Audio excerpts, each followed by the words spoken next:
It's our third study together, though, as we pay attention to the potter and the clay as one of the portraits the Bible provides for us.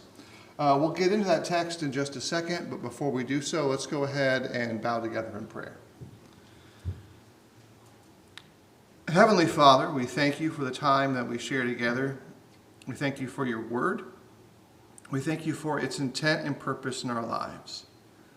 Help us then as disciples to grow our faith, to be aware of the message of the kingdom, to be aware of the place we have within the kingdom and our role in sharing that message. And please help us then to be servants. Help us to humbly approach your throne of grace and mercy and do so with an intent to be healed.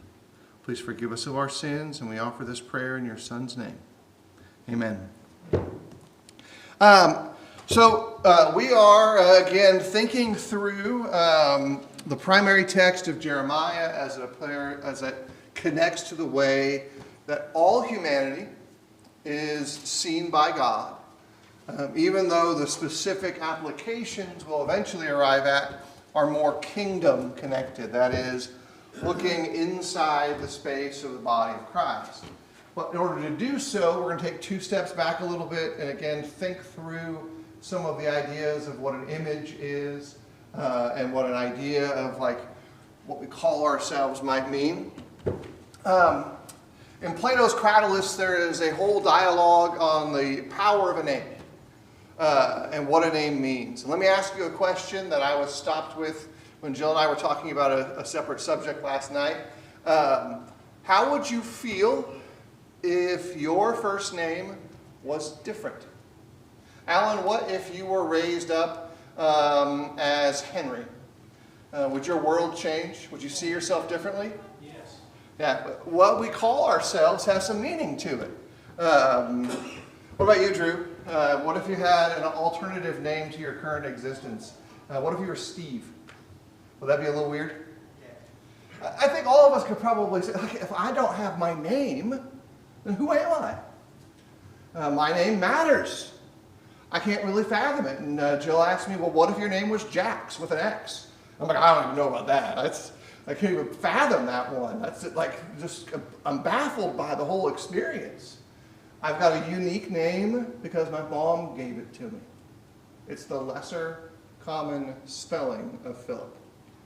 And she had a reason for it. And that strikes to my identity. The Greeks pondered these questions all the time, asking, does a name define us, or are we defined through the experience of the name, on the idea of wisdom? The Bible asks these same questions in various different ways, and sometimes someone's name in the Bible means a whole lot. Sometimes God grants them a name. He gives those who join the kingdom, accommodatively, a new name. And then there's the other idea with it. In Greek, the word name actually is also the word. It's like the way you call anything. It's not just a personal name. And that leads us to this. What does it mean to be called clay? Because that's really what Jeremiah's object lesson is right in the text. Like he's going to have to fumble through the idea of what it means to be clay. How many of you have successfully run a clay potting wheel? We got one successful. My mom had one growing up. She was an artist. She could spin pots like a champion. I could spin clay on the wall. I could accomplish that task, but the synthesis of just right enough touch and moisture and all of that just wasn't really my area of expertise. So I could get clay on the wall like a champion. I could make globs that look like things that could be fired in the kiln, and I could make them look really cool with some color. I can do that.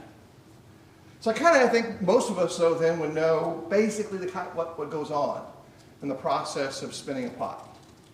A talented artisan works the pot in such a way as to craft what they see in their head. Or as some artists would say, what is being revealed in the clay that their hand identifies.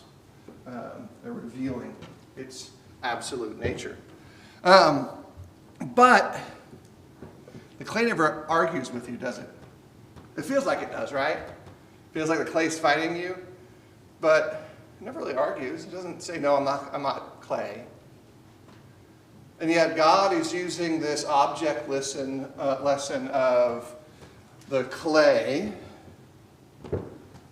coming back and saying, I'm going to be formed this way. It's not a sensible situation, right? Clay doesn't come back to the potter and say, I don't want to be a pot. I don't want to be clay.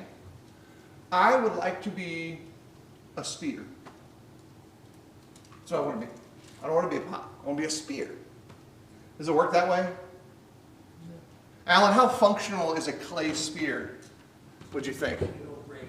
It's going to break.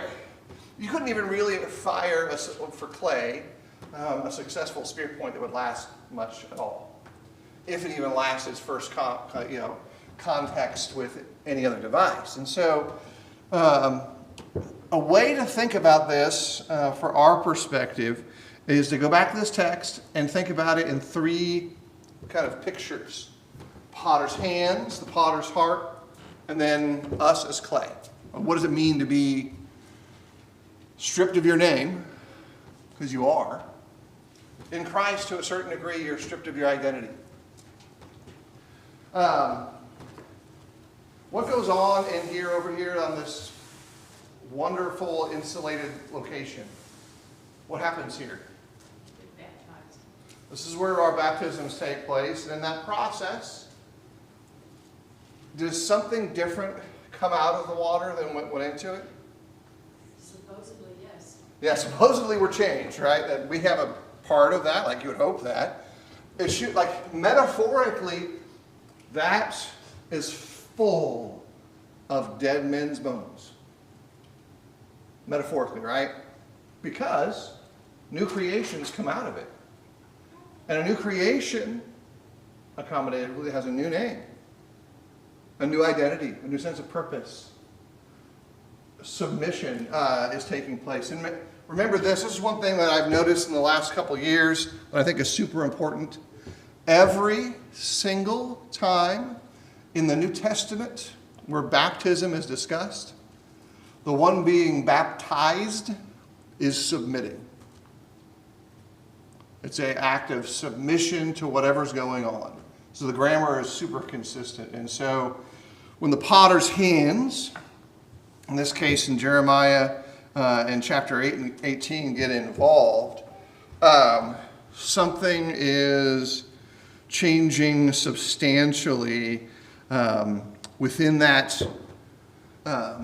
crucible of change, where death goes away, we're made new, our identity changes, maybe even our name changes.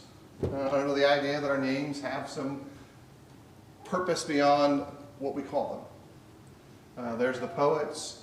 Would a rose by any other name smell as sweet? We tend to really put a lot of weight to a rose. Do other flowers smell good?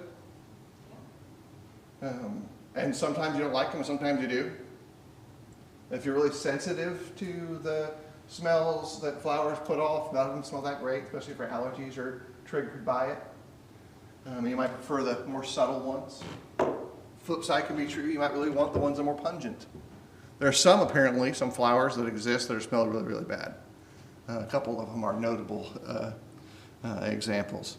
The image here, though, from the text that Isaiah is looking at also includes this picture. This is verse 4. And the vessel he was making of clay was marred in the hand of the potter. That probably was me running the wheel. But he reworked it into another vessel. It says what it was is not what it is. What you thought you were going to be isn't always what you end up being.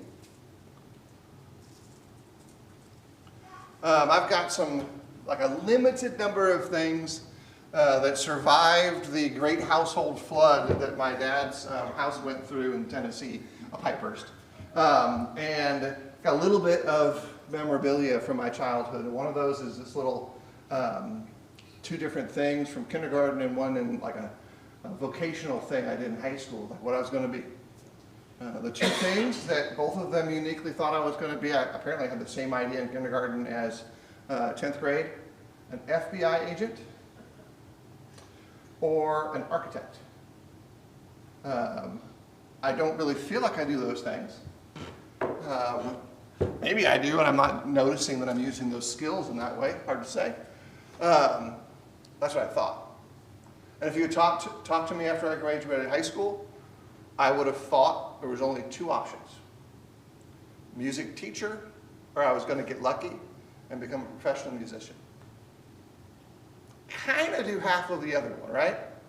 I say teacher, probably you could catch that pretty strongly. What we think and what we look and see isn't always like what Christ then forms in us. Text continues in the same space, and we can think about this. The God who first formed us has the right and the skill to reshape us, because a marred vessel is never going to be wasted in his hands. I want you to think about that idea. By the way, if you're looking for wordplay, the words that become man, dust, then find their way into clay in the composite sense. And so there's a word arc that's taking place there in the language. But God's working with us in that way. He works with individuals who we see as pretty broken at times. How many of you want to hang out in David's inner circle? Is that a place where it's safe to be?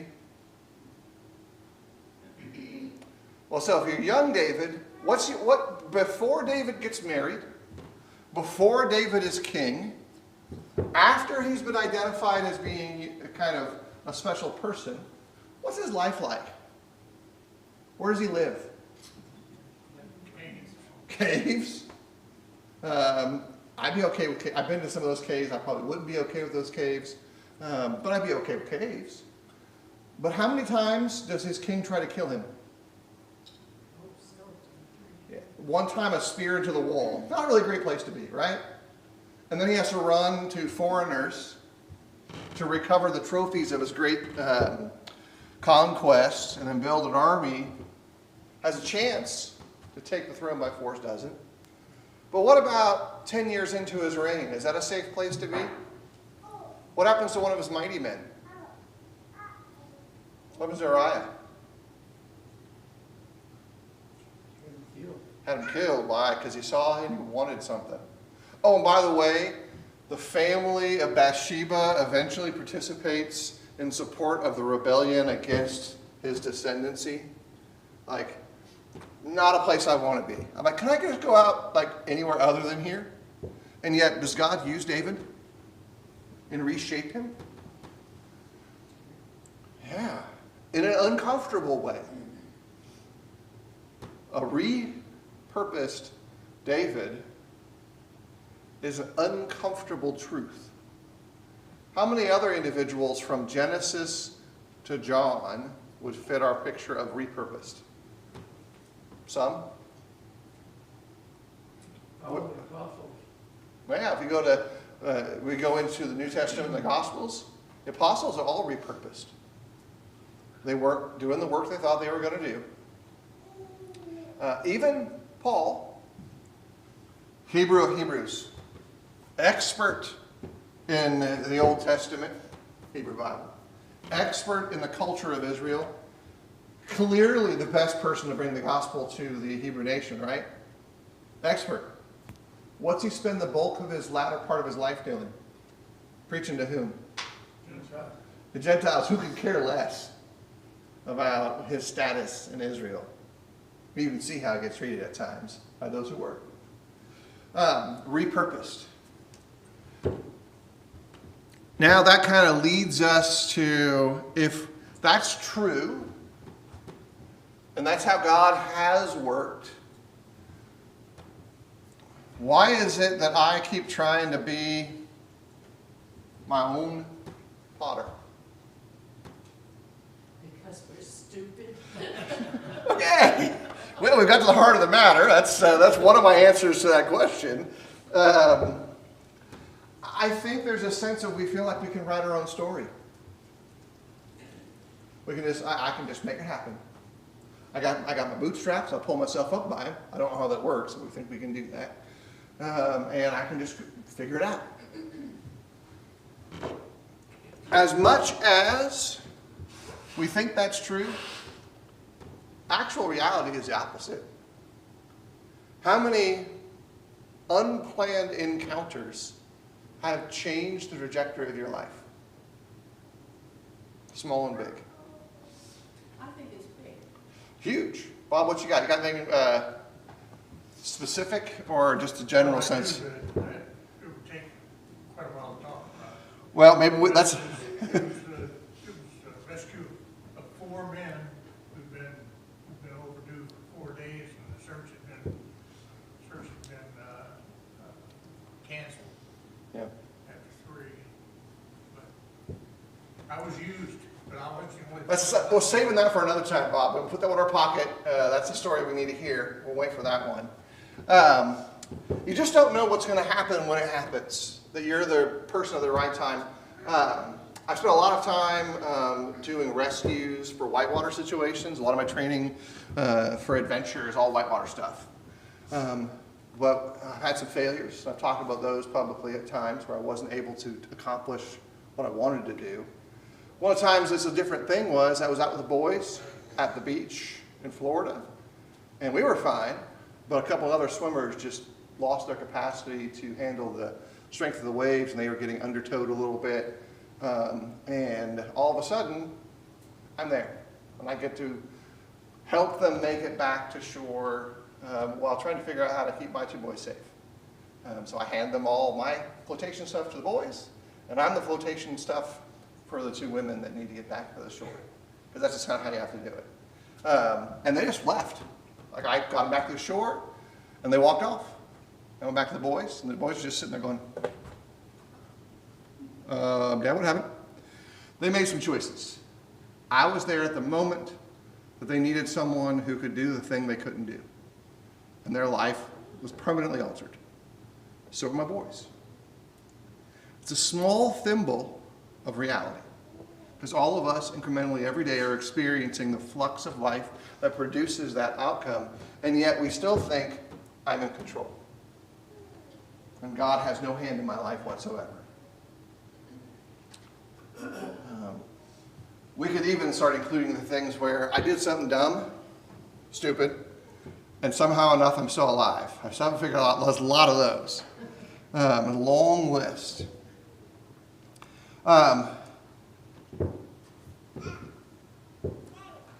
So, question number 1 that's all related to this on the hand side of our consideration. Why do you think God then sent Jeremiah to this workshop instead of just giving him another great sermon? I like sermons. I give a lot of them. In one ear and out the other. Sometimes that's how it goes. You could get, look, this is my metric, by the way. If I don't like the sermon, it was probably good. If I like the sermon, nobody liked it. That's the way it works. Because the person giving the sermon, we're just guessing at whether or not it's going to be useful. Because sermons have to be useful, and the sermon that actually was needed for Jeremiah was an object lesson. He needed to see something that he wasn't ready to hear. Because there's a lot more going on in this story than just this small little tidbit. The more introspective one is to think about where you keep trying to be your own potter and form yourself in a certain way and realize that, hey, maybe I'm just exhausting myself. Because are you going to win against what God has planned for you? What's that phrase that the master says to Paul on the road? Either the King James Version or the ESV and NSB version. How long will you kick against the goads, the sharp pointy bits? Is that like an image that we sometimes soften in our head? You ever seen a working ox team with functioning goads? they used to do that at historical days, and you could see what's going on there. And if you looked at the back legs of a stubborn critter, what do you think they look like? Smooth and pretty like the day they were born? Gnarled, scarred. The imaging that's being given to Paul is, why are you allowing yourself to be, wait, the language is, maimed instead of listening? Same image that's being here, except the clay doesn't fight. I think one of the things that we forget is that the heart of the potter that shapes us does not mean us ill. Playing football in high school, more injuries playing football than basketball. We had trainers, and they would tape us up because they knew we didn't, especially long, lengthy critters like me who are favorite tackle dummies of linebackers, crossing routes as a wide receiver. Linebacker's going to see you, he's going to crack down, and you're just going to get, folded over if you're not quick enough. And I'm not really quick, and so I just had to take it. So I got lots of ankle wrap, lots of wrist wrap. Later down the road, some other wrap to alleviate pain and injury. You know, the physical trainers at high school aren't really gentle. They're not really. They're like, I'm going to tape you in such a way as you don't get hurt more. Whether it worked or not is a different issue altogether, but they believed and I believed that this was a functional solution to my problem. That's different than how a mother would tend a wound of a child, right? That's different than how I might have wanted to be cared for. A father probably would have rubbed dirt in it and said, go back outside, just to be fair. It's a standard statement. Now, hey, fine. Hey, you still have a leg attached, you're good, just go on. But a mama is going to be gentle. God's heart lives beyond, kind of above all of that, and can see inside, past the surface, into the nature of a thing. So again, back to our earlier question, God's heart can look into Henry, that's a fake name for Alan, and see that he's actually Alan. And as much as he would try to have been formed into something else, God can see what needs to be there. And understand its purpose. Understand its intention. In Jeremiah 18:12, it says, it is no use, we will follow our own plans, and each of us will act according to the stubbornness of his evil heart. Someone wants to do something, and it doesn't matter how much they hear what's the right thing to do, what are they going to do? And just whatever they want to do, if their heart isn't softened to the point of conviction. The potter pays attention to the clay in the process of shaping. It's probably why I was never very good at it, is I don't have the physical tactile sensitivity with these giant, club hands that I have to really work it the way that others could. Our potter's patience, our potter's sensitivity, clarity, kindness, and goodness all play a part. Key question is attached to the idea from the book of Acts. Have I stopped being clay and have I become concrete? How malleable am I? Very often in life we stop wanting to change.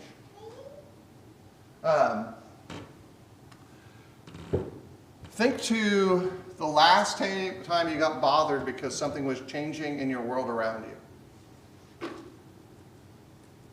I don't like that Bullsboro is so busy now. So busy. Even since we've been here. In particular, the drive to Chick-fil-A from our house.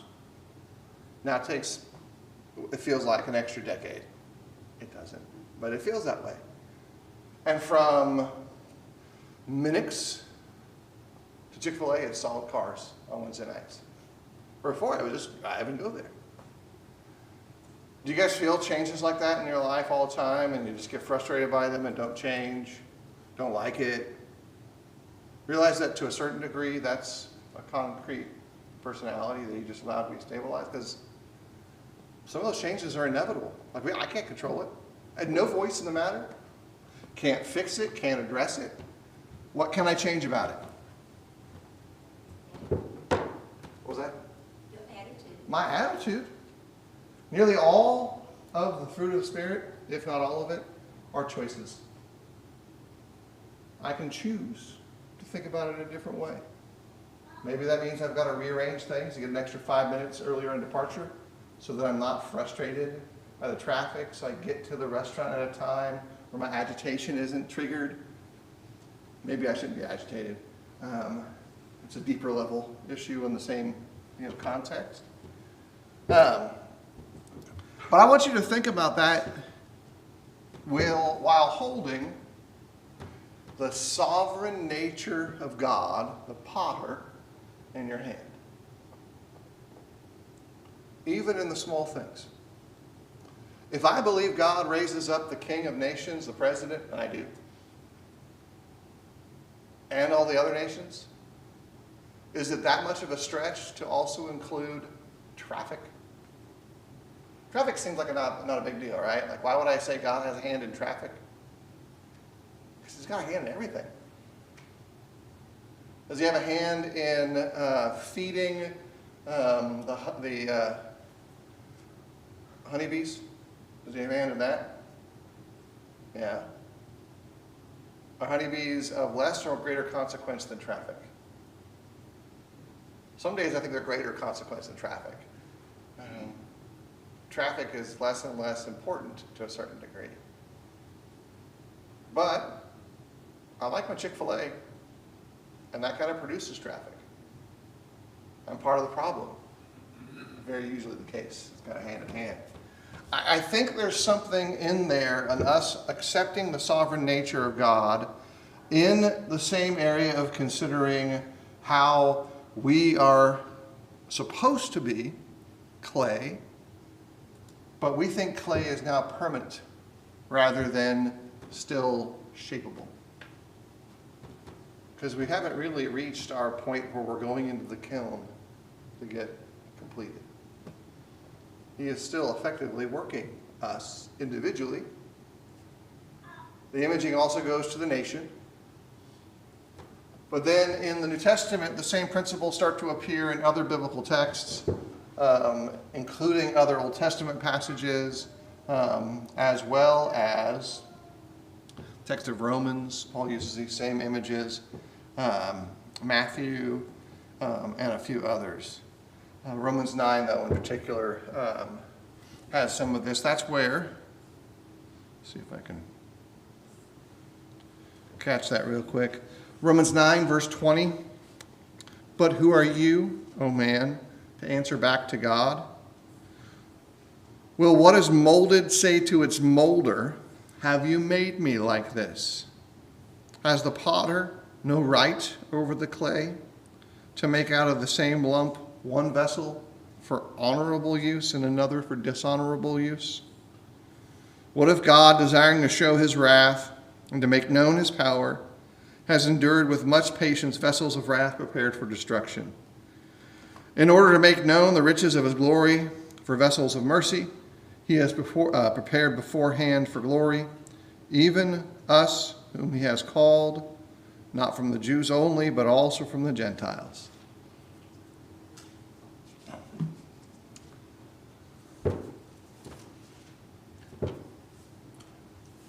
In your house, did you or do you have a unique piece of Tupperware that lives in the cabinets that's really not used for food, but only used when your tummy isn't good? Yes, most of you guys have a Tupperware bowl that might have it. It really tells where you grew up if you've got one of those bowls. Not everyone did that. We've got a couple of them, but what happened if I came to your house one day, saw that bowl, and had some popcorn, and just poured it right into that bowl? How many of you are like, oh, wait a minute, what have you done? What have you? The bowl's been washed, right? Nobody puts a used illness bowl, I'm trying to use very polite terminology, back into the cupboard. You wash it, right? But you guys gonna be excited to eat popcorn out of that bowl? Memories start flooding back. Not having popcorn out of that bowl. How about some chili? Chili out of that bowl? Stew? You guys get wrecked, right? That is part of the language of these two different vessels from the text. One of them is made for dishonorable use. In this case, it would be bathroom purposes. The other one is made for honorable, showpiece. Pretty beautiful. God made them both. Why do we determine that one is bad and one is great? What makes that determination to us? The use of Our use of it. Except, if it's 2 a.m. and that tummy ain't working right, which bowl do you want? Do you really care where it was made? I just wanted to do its job. Serve as the basin that it needs to serve as, because I'm not capable of making it to a different basin. Like that's kind of how these steps work out in our brain. And yet, we still struggle with determining our own value, of which in both cases we are greater value than a vessel. But it represents us. It represents how God sees us. And God has every right to make us, shape us into a vessel for a lesser purpose than we desire. Do you think Paul's prayer to have the infirmity of his flesh removed kind of fits near some of this? He beseeched God multiple times that this would be removed, and it wasn't. God's molding him. How many cataloged unanswered prayers do you have that you keep asking, hoping for a different answer? That are about you. Not about other people's situations, about you. Have you ever thought that maybe the answer you've received is no? This is how it's going to be? I think about that a lot. I don't know about you guys, but that's something that lives in the back of my brain a little too often. I'm also a little bit of an overthinker, so there's that too. But that's part, I think, of what this idea of accepting the relationship of potter to clay as a disciple is intended to end at. But as a disciple of Christ, who submitted in baptism to the will of God, that will of submission can't go away. It has to stay. And if our God chooses to bless us with a service that is dishonorable, it is still a blessing. Even if it's not the one that we would have picked for ourselves. Because most of the time, we don't pick. We accept, submit, and move.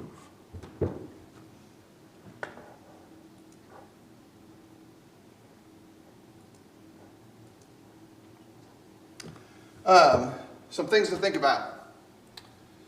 Kind of on the inside of stuff. The polished pot from the imaging. I'm too impressive to be useful. The despairing pot. I'm too cracked to be used. I don't know what happened to it, but for the longest time, we had this mixing bowl. It's one of the 3-piece set they used to sell, 3 different colors. This is the blue one of mixing bowls. And it lived in, I don't know where it came from, but it manifested. It's been in our married life for a long time. And then at some point, it's vanished. And it was my favorite ramen bowl. Was it ugly? Yes. Was it scarred up? Yes. Did Jill despise its presence in the kitchen? Yeah, probably. And most certainly. I even tried to replace it one time, and that one vanished to one of the kids' kitchens. Because it was no longer suitable for us. What we think is valuable is never actually how a thing is. Even when we're starting to get on the same plane that God wants us to see things as, just because we've written some off or perceive that something has a purpose or a place, God is looking at us in a different way because we are, broadly speaking, a treasure, temporarily held in a jar of clay. Because one day we'll be changed. And immortality is part of the equation that I don't even have a good way to grasp. I just know it's going to be something kind of like the resurrected Jesus, and it'll be something kind of like that. Because that's what the text tells us. But very often I think I find myself vacillating in these areas sometimes. Thinking you're too much or too little. Am I very useful in getting things off the bottom shelf? Let's just be straight. Is that a job that I'm personally built for? No. But do I have to get stuff off the bottom shelf? Yeah, sometimes I do. There's no one else to help me. Just why, on the other end of the equation, am I good for getting things off the top shelf? Top shelf job. You see me in the grocery store, ask. You see other tall people in the grocery store, ask them too. We are here for that purpose. But it doesn't mean that because I think I fit one job more, I shouldn't be doing the other job. Especially when it comes to things pertaining to the kingdom. And even probably more so when it's a job that seems uncomfortable, unpleasant. Because it could be the job that is the most needed job. Two quick questions to think about before we get towards the close of things. When Paul reuses this image here in Romans chapter 9 that we just read, what does it add, or what did it add to what Isaiah and Jeremiah had been talking about? Remember, the Jeremiah image is mostly about how God can take whatever's there and purpose it however he wants. And what's Paul's big story? God gets to pick what you're going to be. You put those together and you start thinking, maybe it's not just that I'm stupid. That's a truism. Maybe I'm stubborn. And I'm still not willing to let go of that last bit of independence and accept dependence. To depend on God's plans for me. And figure stuff out that way. That will change a lot of stuff. It'll probably shift around the way you think about what matters. What was super important yesterday may not be that important today. Life's going to give you a lot of chances to think about things like that. A question to think deeply about. It might change based on when you are in life, where you are in life. But which of those two false trusts pull on us the most? The polished pot or the despairing pot? Oh, I'm good. I'm perfect. Everything's great about me. I'm doing great, good things. It's wonderful now. Or, what good am I? Do you realize you can actually have that go into a person at the same time because of different impetuses in their lives?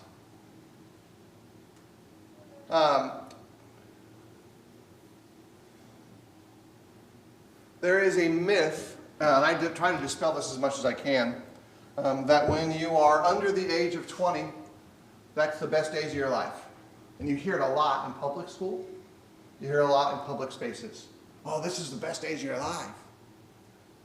I'm going to tell you it's not. 100%. You can disagree with me all you like, but I think I can argue this one pretty strongly, that they're good. And they could be used for good. Ecclesiastes talked about the purpose of those early days. But they're absolutely not the best days of your life. Anyone you love then cannot compare to the kind of love you will produce in 20 years. Period. Most of the time you will not remember a dime that you spent on stuff. And you probably wish you still had it to spend on someone or something of greater value. All the classes, all the friends, for the most part, anyone who reaches middle adulthood doesn't hang out with their high school buddies anymore because of the way life works. You just don't. If you married them, you're probably the rare one. Larry just wants attention. Everyone loves Larry, he wants some attention. That's usually what this actually is.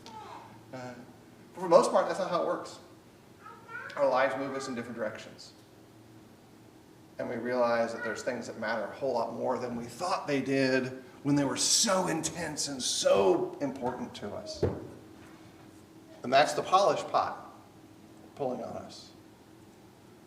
Because 6 months after you finish your high school experience, or your first incoming to a job experience, or 30 years working for a company and you retire experience, nobody cares about you in that world anymore.